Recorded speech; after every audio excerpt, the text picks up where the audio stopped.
Hi, everyone. A very warm welcome to another one of these live streams on the Rancher social media slash YouTube accounts. I'm Divya Mohan, a principal technology advocate at SUSE. And this time around, it's a global online meetup focused on the SUSE Application Collection. Now, before we head into the global online meetup slash live stream, as always, you all know these live streams are focused on learning and sharing the knowledge that we have within, or we bring on experts in the case of Rancher Live episodes to sort of share knowledge with y'all and answer any questions that you might have. So we're definitely here to partake in discussions and answer any questions or suggestions that y'all might have. You can enter them in the chat, and if they are relevant during the course of the discussion there, I will convey them to our presenters for the day.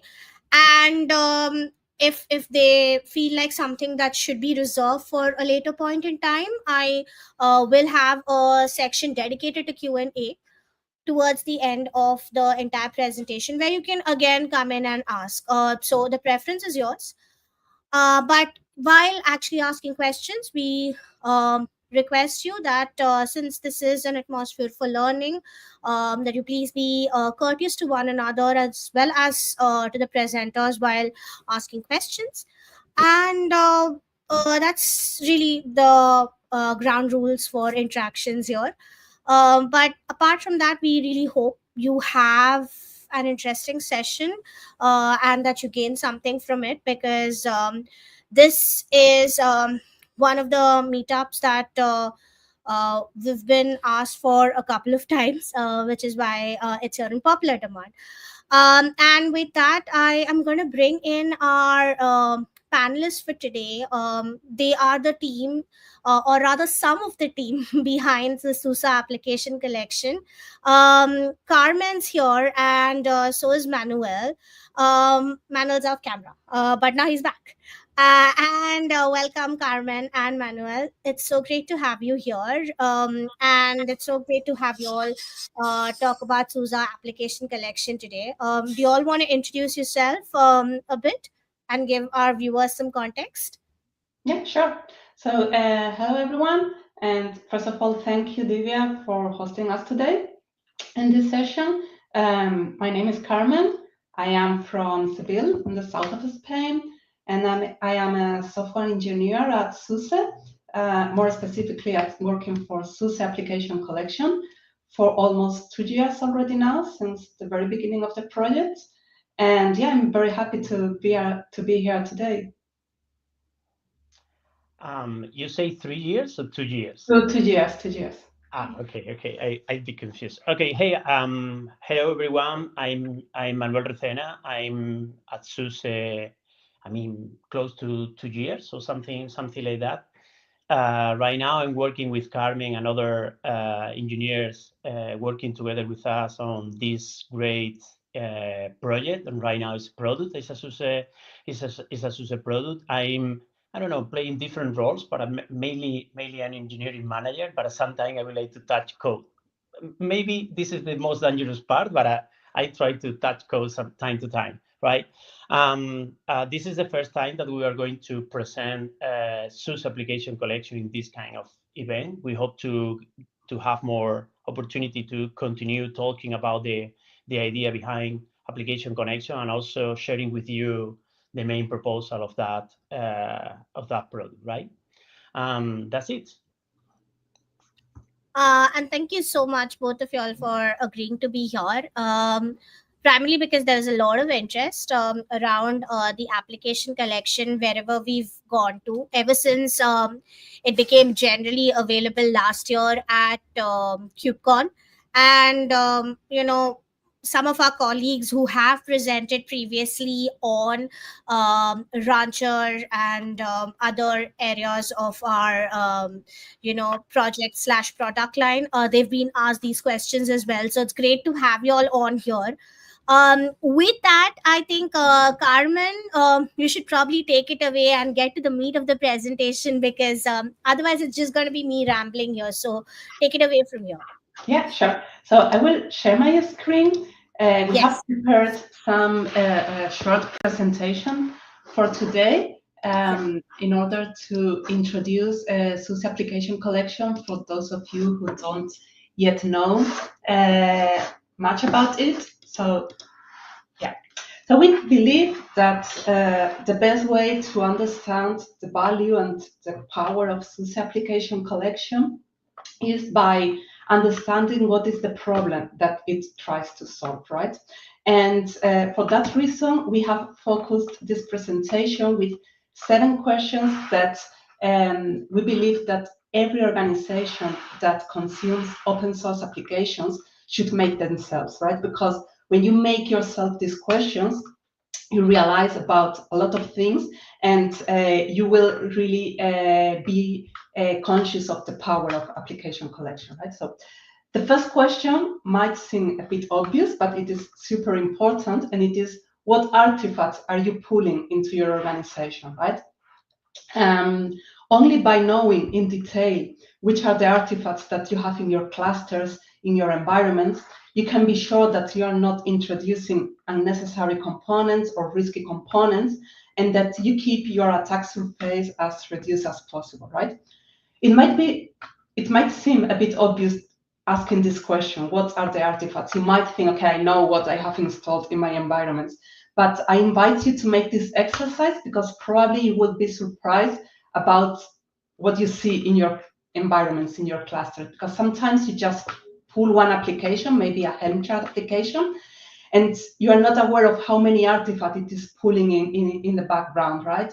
And it's really interesting and really important to get this information. And once you know what are the artifacts that you have in your environments, the next question should be, okay, from where are these artifacts pulled, right? It is always important to know, doesn't matter if it's open source applications or other kind of applications, to know from where you are downloading the software, right?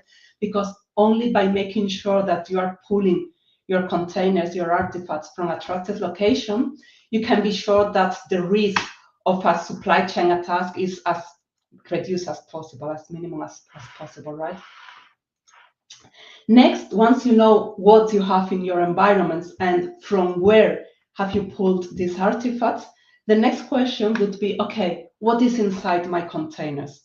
Do you know what are the packages, the libraries, in which base image are my containers based? What are the libraries that it has? Only by having this information in a clear way, you can identify the vulnerabilities that can potentially affect your software. You can track the dependencies, and you can make sure that you are compliant with all the rules that your organization has in these regards, right? So it is very important to have a clear view of the content of the artifacts that you have installed, right? And the next question that we believe that is really important is regarding to the author of the artifacts that you are pulling. You know what you have in your environment, you know from where you have pulled these artifacts, and now you should ask yourself who has created these artifacts, right? Because knowing the creator provides you some confidence about how the artifact has been built, right? If you know that the artifact has been created by a trusted source, probably the answer to the next question, which is how the artifact has been created, probably the answer is that it has been created in a secured way, following the best practices in a standardized way, and that will give you confidence that you are not, I would not say that you are not exposed to any risk, but that you are mitigating this risk, right? So knowing who and how the artifacts are created provides you a lot of confidence to be secure. And next, the sixth question, and maybe this is a question that we have all asked ourselves at least once, is, does my software, do my artifacts contain any vulnerabilities, right?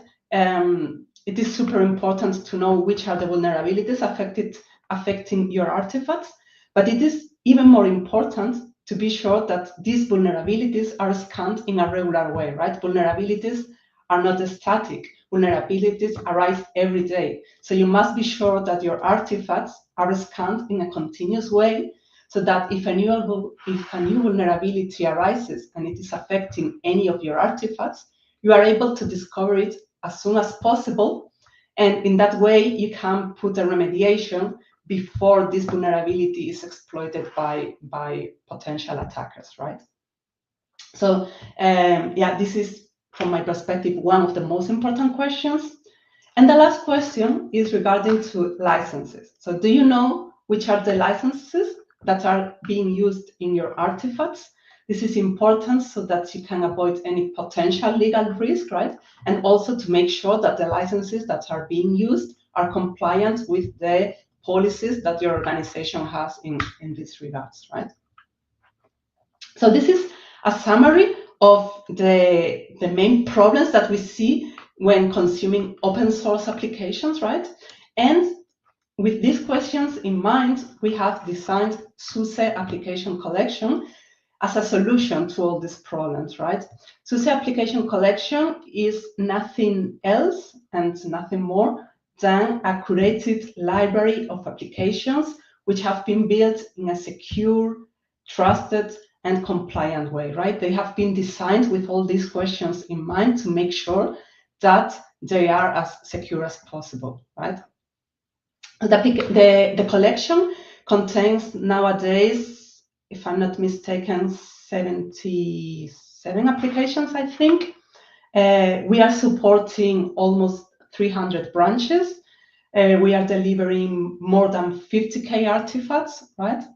And with all this content in the collection, I think it is easier if I just share with you our web application. So I invite you to visit us at apps.rancher.io, right? And here you will be able to explore. Let me just zoom in a bit. Not sure if it's visible. But here you can explore the collection, you can explore the applications that we are delivering, right? And if you go, for example, to the applications section, you will be able to see the full collection. Some of the applications are delivered as Helm charts, others are delivered as single containers. You can filter by categories, by type, and you can make a search. For example, if you look for Node, you will see that we are delivering Node.js, well, and these other applications which also contain the Node word. If we go, for example, to the Node.js application, which is delivered as a single container, you can see that it was last updated 1 day ago. This is super important because we always keep our collection up to date. Usually it is just a few hours since the moment that a new version is available in the upstream until the moment that this new version is also available in application collection, right? So we are always updating the collection with the latest versions, which is super important. And if you go to one specific application, in this case, for example, we are supporting 3 different branches, branch 18, 20, and 22, with several versions in each of them. If you go to one of them, you can see all the versions that we are supporting, different flavors, different architectures. All our containers are based on SLA, right? More specifically, SLA micros. So we have a reduced attack surface because we are really including the packages and the libraries that we really need in our base image. Then something which I find super interesting is this tab here, which are the insights, right? You can find it next to the branches. And I really invite you to explore it because it's super fancy. So here you can see some insights of this specific application. In this case, it's the evolution of the vulnerabilities across the different versions and also the evolution of the artifact size across the different versions, right? By default, we are only seeing the versions of the last branch, but here with this slider, you can change your selection and get to see the evolution of all the versions that are available for this specific application. And I think this graph is super visual because it really gives you the importance of having your applications up to date. You can see for a given branch, right? You can see here very clearly the difference between the different branches. And you can see how each branch starts with quite a high number of vulnerabilities. And as the branch gets more mature, it just goes down until at the end of the last versions in the branch, they have no vulnerabilities at all. The same pattern is repeated in all the branches. So this gives you the idea in a very visual way of how important it is to keep your applications up to date, right? Then you can also get more details about the specific artifact that you have installed in your cluster. So if you go to the branches tab again and you go to one specific version, you say, okay, I have installed version 22.15, right? You click on it and you go to the detailed view of that artifact. And in that detailed view, we provide you with most of the information that will help you answer the questions that we have been talking about before, right? So we are delivering the attestation generated at build time, right? So we are delivering DS bonds at build time in SPDX and CycloneDX format. This will help you know what is inside your artifacts, which was one of the questions that we mentioned before. We are also delivering the provenance, the SALSA provenance. All our artifacts are SALSA level 3 compliant, so you can make sure that the artifacts have been built following the best practices, which was one of the other questions, how are the artifacts built, right? At build time, we also scan our artifacts for vulnerabilities with Trivi and with NeoVector, and you can download the raw reports by clicking on any of them, right? These are the reports at build time. And we are also performing an antivirus scan with ClamAV, and you can also download it from here. And as I said before, it is important to scan your vulnerabilities, but not only when you build the artifact, it is important to scan it in a continuous way. So this is what we are doing. We are performing a continuous vulnerability scanning on all the versions that we are delivering, right? And here in this tab, you can see the vulnerabilities of the last scan that was performed and when this scan was performed. In this case, it was 12 hours ago, the last scan, and no vulnerabilities were detected. This continuous vulnerability scan is performed with Trivi.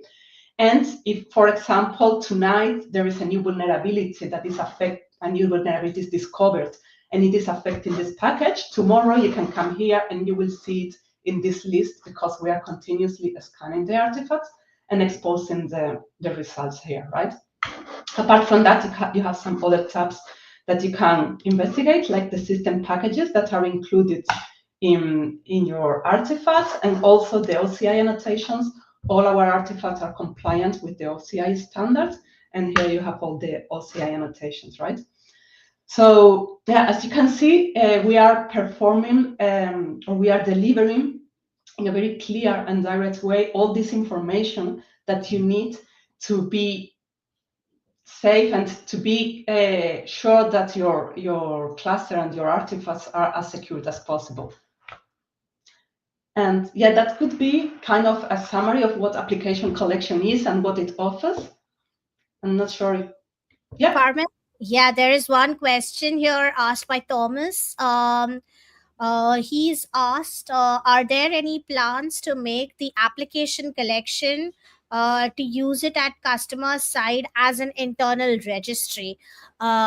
This was asked a couple of minutes back when you were explaining how to navigate the UI, which is why I didn't interrupt you, but this is the question that had come through. Okay, so if you're referring about the content, right, you can just mirror or proxy the content, right? This is already available. Actually, I invite you to go to our documentation site, which is linked in the web application. And there are some how-to guides about how to mirror the content with different applications, right? If you're talking about the web application, then not. The web application for the moment is just online, and you can just check it there. But the content itself, the catalog, you can mirror it or proxy it. We hope that answered your question, Thomas. I will be linking the documentation website as well in the chat. The same way that I have linked the web UI for the website for SUSE Application Collection. Yeah, and I think we can go ahead, Carmen, from your. Yeah, well, from my side, that was kind of the presentation. That was kind of the message that we wanted to share today. So this is how application collection works and the main benefits that it has to offer. And not sure if there are any more questions, or I can just keep showing a little bit more the web application, but Yeah, if anybody else doesn't have doubts, I sure have some. So I'm gonna ask you questions if nobody else is sure. asking. Um, so the first thing is, you mentioned that you'll keep adding new applications. Y'all are at a count of around 70-ish plus or whatever. So what exactly is the strategy that you use to add new applications? Do you all have like a particular way that you'll use to add new applications? Is it like somebody comes and tells you, hey, this application needs to be added? What is the strategy? Yes, sure. So we have some guidelines that we use at the time of deciding what will be the next application that will be added to the collection. Basically, we always try to add popular open source applications, especially databases, middleware, and these enterprise class solutions, right? And if the application is backed by an organization like CNCF, Apache Foundation, and so on, then it has extra points to be added to the collection. And once we decide to add one specific application to the collection, deciding which branches or versions will be supported, it's quite simple because we always prioritize LTS branches, right? Right. So that's kind of the strategy.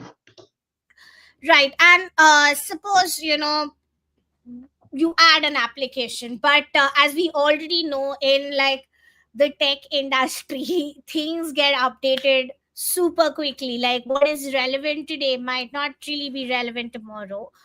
So how do you all keep it updated? What is the process to keep the application collection as fresh and as updated as possible? Yeah, sure. So going again back to the web application, so if you go to the home page, you can see here kind of a summary with the latest updates that have been added to the collection. But to be honest, this goes so fast that showing here just 5 updates, it's not enough. So you can see the full history here in this link, where this loaded per day. So for example, just today we have added all these versions from all these applications to the collection. Yesterday it was also a busy day where we also added a lot of versions from our already existing applications, right? So here you can get all the information about what is published, right? If you don't want to be proactively checking this page, you can also download our Atom feed by clicking this link here, and this you can connect with your mail or your Atom Sync application and get updated automatically about the news on the collection. Yeah, but this is how I guess, the people who are using it get updated. But how does it work at the back end for you? Like, how are the applications updated from our side? So, like, people get updated via the feed or via the history that you've just shown. How are the applications updated from our side? Well, this is kind of our magic. I cannot share how we do the magic, right? But just to share a little bit of the process, right? We have an automatic process that is continuously pulling whether there is a new version in the upstream, and when a new version is updated in the a new version is released in the upstream, we are notified and the building pipeline is automatically triggered for that, right? So at that moment, our recipes for these specific applications are automatically updated with a new version, and it triggers the build and the release of these new containers, these new artifacts. And at the same time, it also triggers the update of all the dependencies, right, that this application might have. So all this is done automatically in the background. And of course, we are always keeping an eye there. And if any specific version needs some specific manual update, then we are there to do it. But most of the times, there is a building pipeline that does this work in the background automatically. That sounds interesting. Like you've got it full automated, so you don't have to really be worried about missing out on something. That So would be impossible if we would need to do it manually, because at the end, as I said, we have 77 applications, almost 300 branches, and we are a team of 8 people. So that would be impossible to keep the collection updated in a manual way. yeah, Thomas has actually come back saying that if you would like to use, if you were to use it in an air gap environment, how would that internal registry bit work that we spoke about earlier? um, does it work with air gap environments, or have we introduced that? Yeah, once you mirror the content, you can perfectly use that in an air gap environment without any issue. Okay. I don't see any other questions, so I'm just going to continue asking you questions, Carmen. So another question that I have seen that's typically asked is, how can somebody start using application collections? You showed us the website, but how do you actually get your hands dirty with application collection? How do you start utilizing all the things that are there right now? Yeah, sure. Well, just sorry to answer a little bit more in detail to Thomas, the previous question about the gap environment, just to mention that we do not have any external dependencies, right? All the dependencies that our applications need are built and packaged by us. And so there are no external dependencies. This is why you can just mirror the content and it will perfectly work in an air gaps environment, right? Yep. Now, sorry, going back to your question, how you can start using application collection. Well, application collection is delivered as part of SUSE Rancher Prime. So if you have a SUSE Rancher Prime subscription, you can already start using it. You just need to go to Okta B2C and click on the application collection link that you will see there and start using it, right? You can from there create your tokens. We have some guidelines in the documentation again for the first steps, how you create your tokens and so on. But as I said, if you already have a SUSE Rancher Prime subscription, you are in and you can start using it. If you don't have a SUSE Rancher Prime subscription, there is another alternative, which is buying a subscription for application collection, which is available in AWS Marketplace, right? So I just have the link here, and you can go to AWS Marketplace and just buy your subscription for using SUSE Application Collection as an independent product. And the last option, which is not yet available, but will be available soon, is the free subscription. This is a little bit of a spoiler. We will release that soon. And it's if you don't want to buy any subscription, we will soon make available a free subscription that will allow you to use part of the collection. Obviously, we will not give the full collection for free, but at least you will be able to use it partially, some of the applications. Right. And I think I'm also going to bring Manuel on because he must be feeling a little lonely out there. Sorry, Manuel, we kicked you out. But yeah, I think we have another question about how is this different from the Rancher app marketplace. Can you talk to that? Okay, first of all, I would like to describe SUSE Rancher application and marketplace and a capability and feature in Rancher Manager in order to make available Git repository for Helm-chart index repository, OCI repository, etc. It's more like a capability and feature, right? The current user experience with apps and marketplace is we are delivering content by default, right? But in that particular case, Rancher is only offering the Helm chart. We are not offering and we are not distributing the content itself, the container itself, right? In that case, when you are browsing through the default registry that Rancher Manager has by default, right? You are browsing through content that we are only distributing the Helm chart, right? But the thing is that when you pull and try to instance something, you are not aware of how many dependencies you are deploying in your environment, right? This is the difference between open source content and curated open source content, right? This is the big difference. Right now, you can use Rancher plus application collection in a very similar way. You can configure application collection. At the end of the day, application collection, the distribution mechanism is an OCI compliant mechanism, and you can configure your OCI registry, and you can start consuming content from app code, right?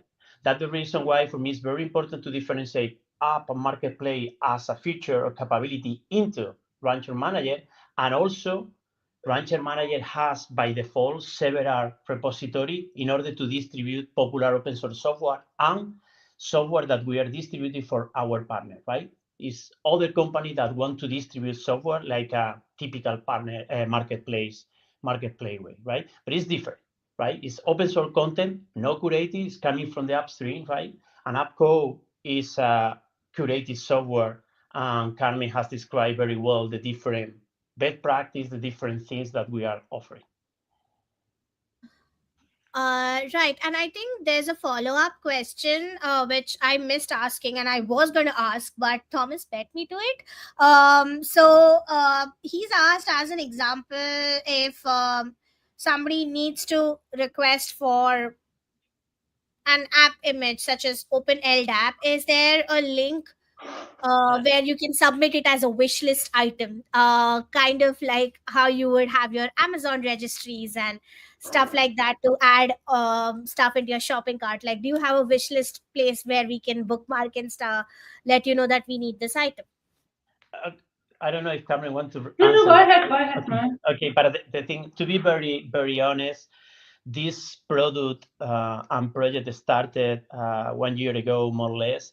Our priority for this first year has been focused on enterprise class software, right? In terms of resolving the most critical use case that our customer and community user are facing, right? Right now, from my point of view, we are in a very good moment to start adding more application, and that's the reason why we are going to provide a mechanism that everyone can contribute to. Hey, I would like to see this application into the collection, and we are going to. It's not open our roadmap, but open our backlog in order to prioritize different content. This is going to be available soon. Maybe when the free subscription will also available. This is another thing that we are going to announce very soon.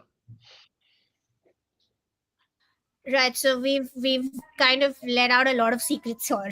If we stay on the Yeah, live I stream, mean, we probably are going to, open up a lot more secrets. I don't, I don't see any more questions coming through, and I'm also very conscious of the time right now. This was scheduled for 30 to 45 minutes, and I don't want to, have you all overstay and extend for the sake of us. But if there are no questions, thank you so much, Carmen and Manuel, for coming on. It was honestly a pleasure to learn a lot more about the application collection and the mechanics behind it.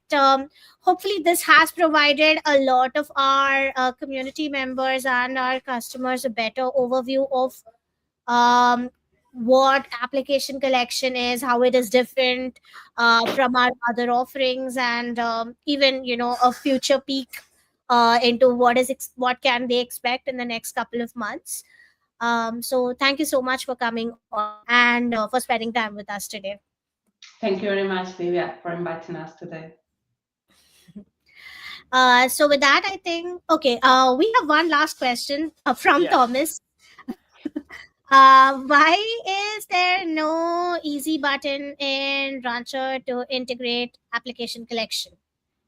Okay, this is very. I mean, this is a very interesting question, because if this is a typical question that someone that has been working with Rancher and now understand very well the benefit of application collection, they say, okay, we need to have a better integration between both things, right? The first step has been provide capability, provide support for OCI registry, because this feature was added in Rancher community 2.9, right? Right now, the next step is how we can improve the user experience, right? Like, okay, this is by default. You can introduce your credential, you can introduce your service account credential, and you'll start using just by default. This is going to be, Thomas, answering your question. This is going to be ready in the upcoming, maybe in the upcoming minor version. Most of the members are requesting this kind of thing. Will be my pleasure to continue working on this kind of integration. I hope to see this integration configured by default in Rancher soon. Right. And thank you for that. But again, um, if there are no other questions in the next couple of minutes, I think we should let Carmen and Manuel go. And y'all can, continue the conversation on, our user Slack, which is slack.rancher.io.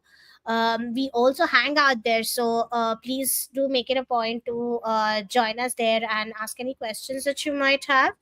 And yeah, that's pretty much it. I'll wait for a couple of minutes before I say goodbye, because the last time I was about to say bye, Thomas asked a question, so I'm gonna wait till we close this out. But thank you so much, everyone, for joining us today. It's been a real pleasure hosting you all.